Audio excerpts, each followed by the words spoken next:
ہم وہی کہیں گے جو ہمارا دین ہم کو بتاتا ہے، عمل کرو تو تمہارا بھلا ہے۔ من الشیطان الرجیم بسم اللہ الرحمن الرحیم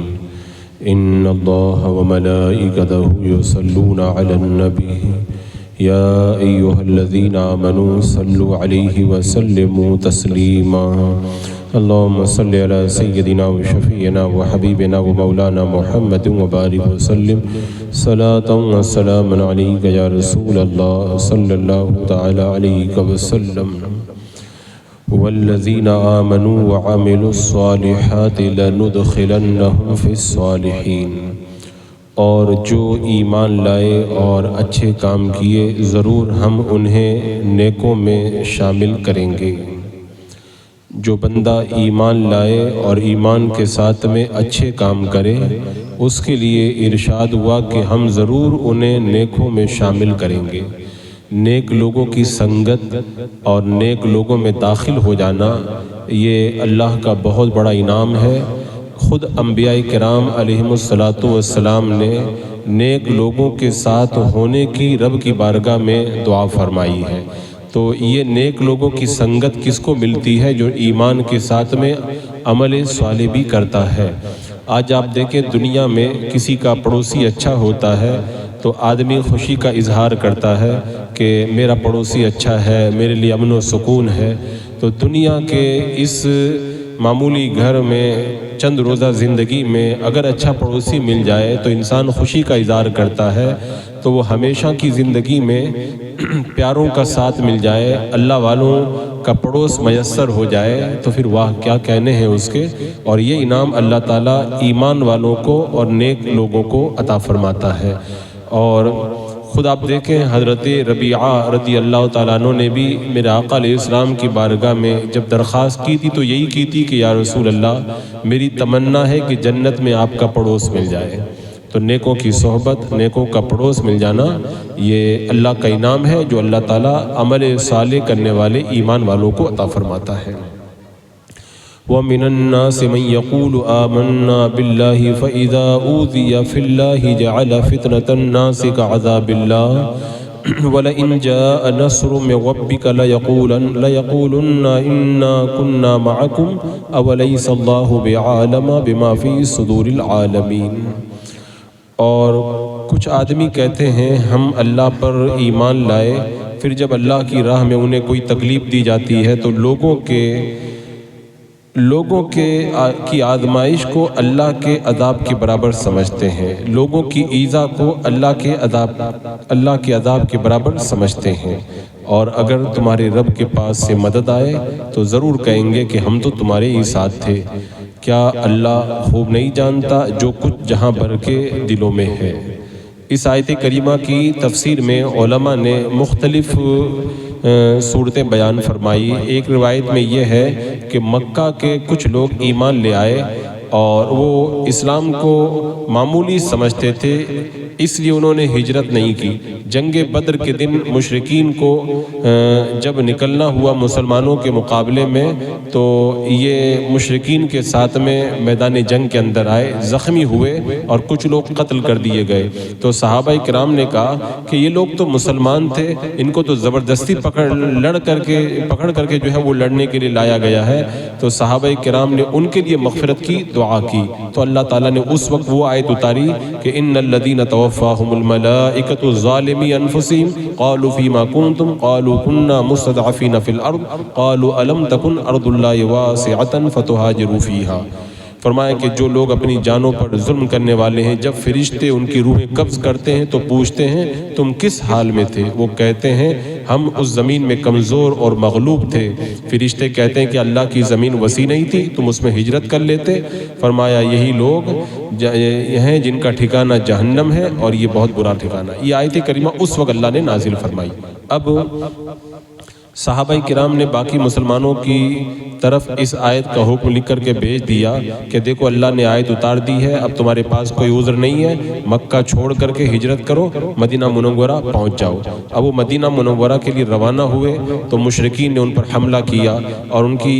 آزمائش کی وجہ سے کچھ مسلمان جو ہجرت کے لیے نکلے تھے نہیں نکل پائے اور رک گئے، تو اس موقع پر اللہ تبارک و تعالیٰ نے یہ آیت کریمہ اتاری جس کا ابھی ذکر ہوا کہ کچھ لوگ وہ ہیں جو یہ کہتے ہیں ہم اللہ پر ایمان لائے، اور جب انہیں اللہ کی راہ میں کوئی تکلیف پہنچتی ہے تو وہ لوگوں کی ایذا کو اللہ کے عذاب کے برابر بنا لیتے ہیں۔ یہ جب آیت اتری تو صحابہ نے پھر دوبارہ ان کو خط لکھا مکہ والوں کو اور کہا کہ اب تمہارے لیے کوئی راستہ نہیں ہے، اب فوراً ہجرت کر کے وہاں سے آ جاؤ۔ تو ایک تفسیر اس کی یہ بیان کی گئی، اور ایک زیادہ راجح تفسیر اس کی یہ ہے کہ اس آیت کریمہ کا نزول منافقین کے بارے میں ہوا، یعنی منافق کا یہ حال ہوتا ہے کہ اللہ کی راہ میں جب کوئی تکلیف پہنچتی ہے تو وہ دین اسلام کو چھوڑ کر کے کفر اختیار کر لیتا ہے، اور جب اللہ کی طرف سے کوئی مدد آتی ہے تو مسلمانوں سے کہتا ہے بھئی میں بھی تو تمہارے ساتھ ہوں، مجھے بھی تو کچھ مال غنیمت دو۔ تو یہ وہی ہیں جو ہوا کے رخ پر چلنے والے ہیں کہ چلو ادھر کو ہوا ہو جدھر کو، تو اگر دیکھیں کہ مسلمان ہونے میں فائدہ تو مسلمانوں کی ٹولی میں شامل ہو جائیں، اور دیکھیں کہ مسلمان ہونے میں نقصان نظر آتا بظاہر تو اہل ایمان کو چھوڑ کر کے اہل کفر کا ساتھ دینے کے لیے تیار ہو جائیں۔ تو یہ ہوا کا رخ دیکھ کر کے چلنے والے منافقین کے رد میں اللہ تعالیٰ نے یہ آیت کریمہ اتاری، اور حضرت مجاہد کہتے ہیں یہ آیت ان لوگوں کے بارے میں نازل ہوئی جو زبان سے تو اسلام کا دعویٰ کرتے تھے، اور جب لوگوں کی طرف سے تکلیف آتی تھی اور مصیبت آتی تھی تو اسلام چھوڑ کر کے وہ کفر کی طرف پلٹ جایا کرتے تھے۔ تو اسی کے لیے اللہ تعالیٰ نے ارشاد فرمایا کہ کچھ لوگ وہ ہیں کہ وہ کہتے ہیں اللہ پر ایمان لائے، اور جب انہیں اللہ کی راہ میں کوئی تکلیف پہنچتی ہے تو لوگوں کی ایذا کو اللہ کے عذاب کے برابر سمجھتے ہیں، اور اگر تمہارے رب کے پاس سے مدد آئے، یعنی جنگ میں فتح ہوتی تھی، مال غنیمت ملتا تھا تو حصہ لینے کے لیے دوڑ دوڑ کے آ جاتے تھے، اور وہ ایمان اسی لیے لائے تھے تاکہ اپنی جان بچائیں، اپنے مال کو بچا سکیں۔ تو اللہ تعالیٰ نے آگے ارشاد فرمایا کہ اولیس اللہ بعالم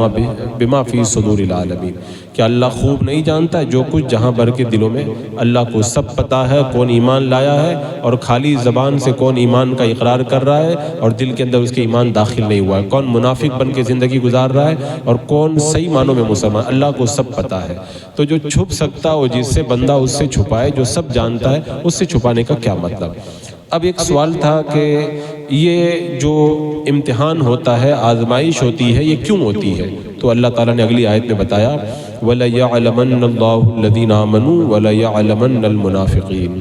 اور ضرور اللہ ظاہر کر دے گا ایمان والوں کو اور ضرور ظاہر کر دے گا منافقوں کو۔ یہ امتحان ہوتا ہے تاکہ حق اور باطل کے درمیان امتیاز پیدا ہو، یہ امتحان اس لیے ہوتا ہے تاکہ صحیح اور غلط کے درمیان جو ہے وہ ایک حد فاصل قائم ہو جائے، یہ امتحان اس لیے لیا جاتا ہے تاکہ کھرے اور کھوٹے کی پرکھ ہو جائے۔ جیسے سونا کوئی اگر کھوٹا مارکیٹ میں لے جائے تو اس کو پرکھ کر کے یہ پتہ لگایا جاتا ہے کہ یہ کھرا ہے کہ کھوٹا ہے، تو رگڑنا پڑتا ہے اس کو۔ تو یہ آزمائشیں رگڑنے کے لیے آتی ہے، اس میں ان کو رگڑا دیا جاتا ہے تاکہ اس رگڑ کی وجہ سے ان کے دل میں کیا ہے وہ بالکل ظاہر ہو جائے۔ تو یہ منافق تھے، ان کا نفاق ظاہر ہو جاتا، اور اہل ایمان تو کہتے تھے کوئی بات نہیں، آج مصیبت آئی اللہ تعالیٰ کل آسانی پیدا فرمائے گا، اور اگر بار بار مصیبتیں آتی تھی تو بے فکر رہتے تھے، وہ کہتے تھے کہ دنیا تو مومن کے لیے قید خانہ ہے ہی، آزمائشوں کا گھر ہے، دنیا میں تو تکلیف اٹھا لیں گے، آخرت میں اللہ تعالیٰ انعام عطا فرمائے گا۔ پھر آگے ارشاد فرمایا وَقَالَ الَّذِينَ كَفَرُوا لِلَّذِينَ آمَنُوا اتَّبِعُوا سَبِيلَنَا وَلْنَحْمِلْ خَطَايَاكُمْ وَمَا هُمْ بِحَامِلِينَ مِنْ خَطَايَاهُمْ مِنْ شَيْءٍ إِنَّهُمْ لَكَاذِبُونَ، اور کافر مسلمانوں سے بولے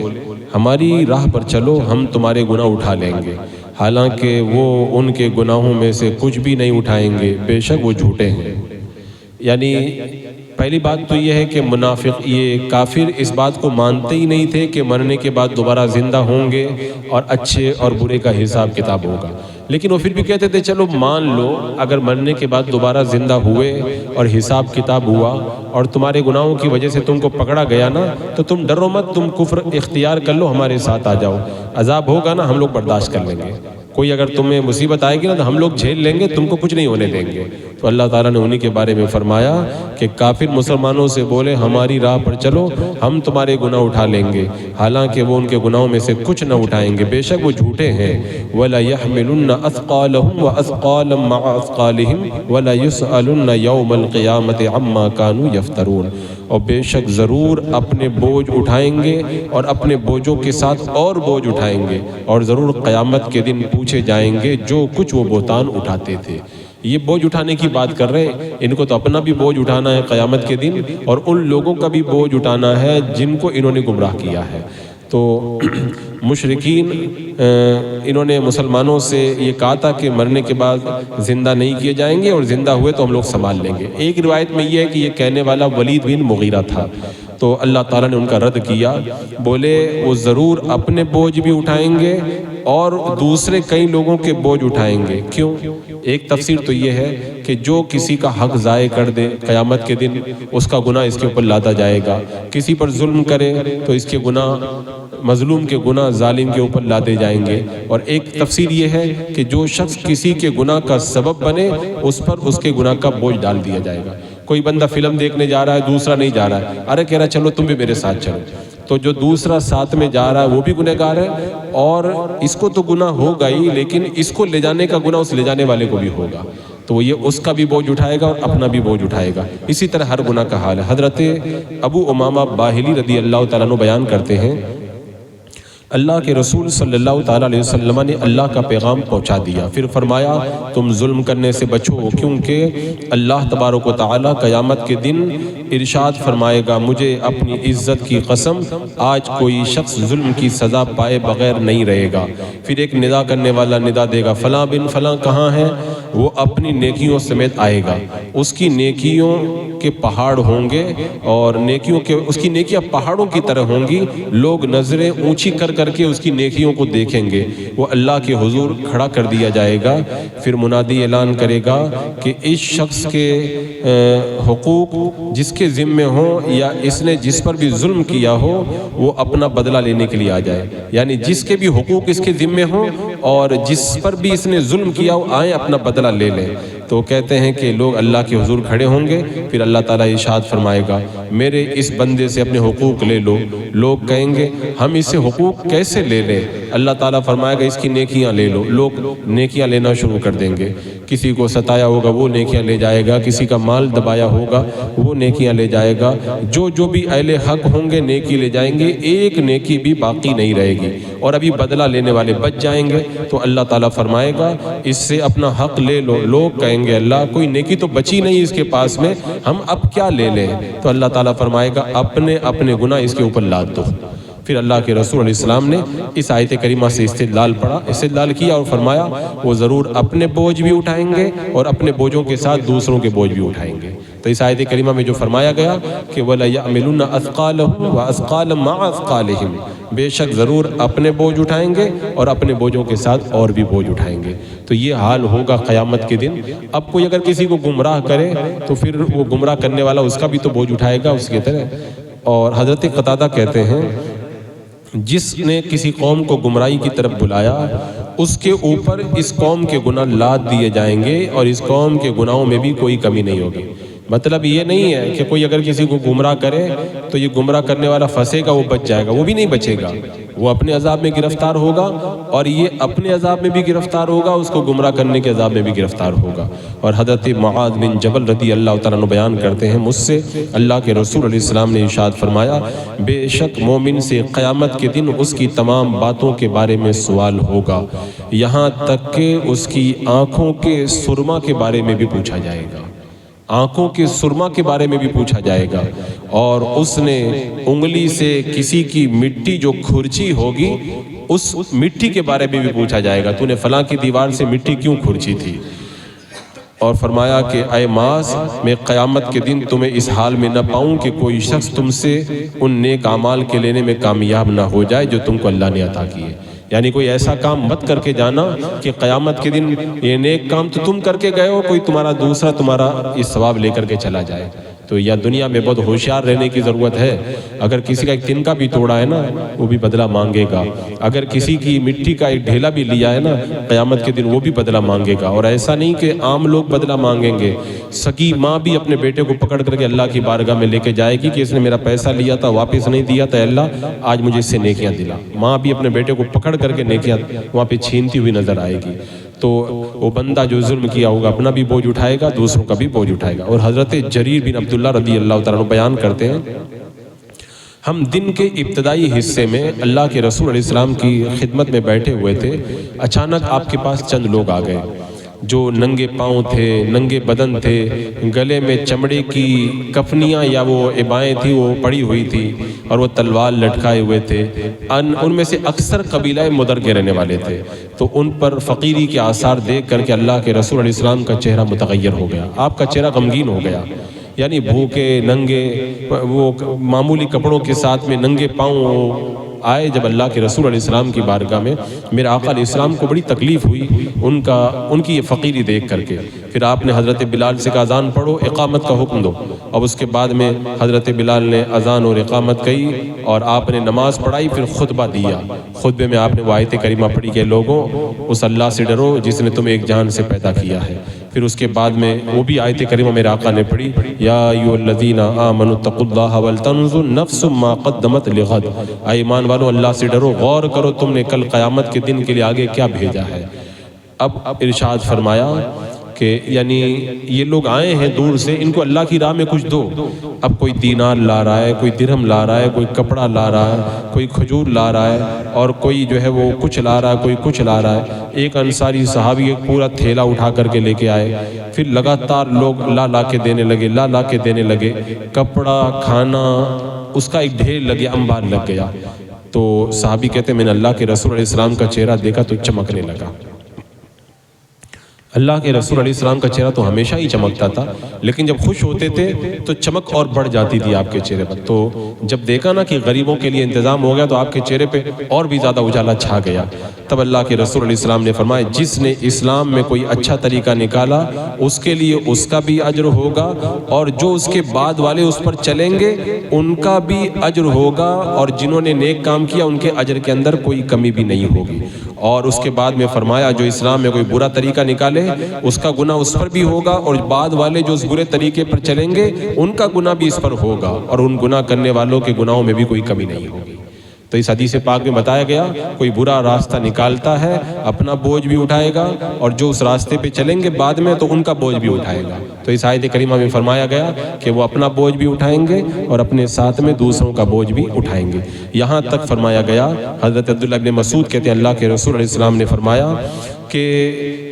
جس شخص کو بھی ظلماً قتل کیا جائے گا اس کے گناہ کا بوجھ کا ایک حصہ حضرت آدم علیہ السلام کے بیٹے کے اوپر رکھا جائے گا۔ یعنی حضرت آدم کا پہلا بیٹا قابیل تھا جس نے ان کے دوسرے بیٹے حابیل کو حسد سے قتل کر دیا تھا۔ اب قیامت تک جو بھی کسی کو ظلماً قتل کرے گا نا اس کے گناہ کا ایک حصہ جو ہے وہ قابیل کے اوپر بھی پڑے گا، کیونکہ یہ قتل کرنے کی رسم اسی نے نکالی تھی نا۔ تو جب کوئی شخص کسی شخص کے گناہ کا سبب بن جائے تو وہ بھی ان کے گناہ میں حصے دار ہو جاتا ہے۔ تو اس آیت کریمہ کا خلاصہ یہ نکلا کہ یہ مشرکین جو مسلمانوں کو گمراہ کرنے کے لیے باطل کی طرف بلاتے ہیں، کل قیامت کے دن یہ اپنا بوجھ بھی اٹھائیں گے، اور اپنے بوجھ کے ساتھ میں جو ان کے کہنے کے مطابق گمراہ ہو جائے گا تو اس کا بوجھ بھی اٹھائیں گے۔ یہ جو کہہ رہے ہیں نا کہ تم دیکھ لو ہم دیکھیں گے کچھ نہیں ہوگا، آج کل کچھ نادان مسلمانوں کو ہم نے دیکھا ہے، کوئی بات کہتے ہیں ارے چلو، وہ کہتے نہیں اچھا نہیں ہے گناہ ہوگا، ارے وہ کہتے میں دیکھ لوں گا۔ یہ تو قیامت کے دن پتہ چلے گا کہ کون کیا دیکھ لیتا ہے۔ قیامت کے دن تو ایسی کیفیت بنے گی، وہ دیکھ لوں گا جو ہے نا وہ ان کے خود کے چہرے ایسے ہو جائیں گے کہ وہ پھر کوئی فرار کی راہ بھی نہیں پائیں گے۔ تو آدمی کو اتنا نڈر نہیں ہونا چاہیے کہ میں دیکھ لوں گا، یہ دنیا کا معاملہ نہیں ہے، کورٹ کچہری نہیں ہے کہ دیکھ لوں گا، خدا کی بارگاہ ہے، وہاں پر کسی کی ایسی نہیں چلتی ہے کہ معاذ اللہ کوئی گناہ کروائے اور بولے کہ میں سنبھال لوں گا۔ ہاں اللہ والوں کی شفاعت وہ الگ چیز ہے۔ بسم اللہ الرحمن الرحیم، اللہم صلی علی سیدنا و مولانا محمد و بارک وسلم، صلاۃ و سلام علیک یا رسول اللہ، یا اللہ یا رحمان یا رحیم العالمین۔ اپنے محبوبین کے صدقے میں اعمال صالحہ کی توفیق عطا فرما، ہر گناہ ہر برائی سے محفوظ و معمون فرما، ایمان پر زندگی ایمانی پر خاتمہ عطا فرما۔ ربنا تقبل منا انک انت السمیع العلیم وتب علینا انک انت التواب الرحیم۔ ان اللہ وملائکتہ یصلون علی النبی یا ایھا الذین آمنوا صلوا علیہ وسلموا تسلیما۔ اللهم صل على سيدنا وشفينا وحبيبنا ومولانا محمد وبارك وسلم صلاة وسلام عليك يا رسول الله. سبحان ربك رب العزة عما يصفون والسلام على المرسلين والحمد لله.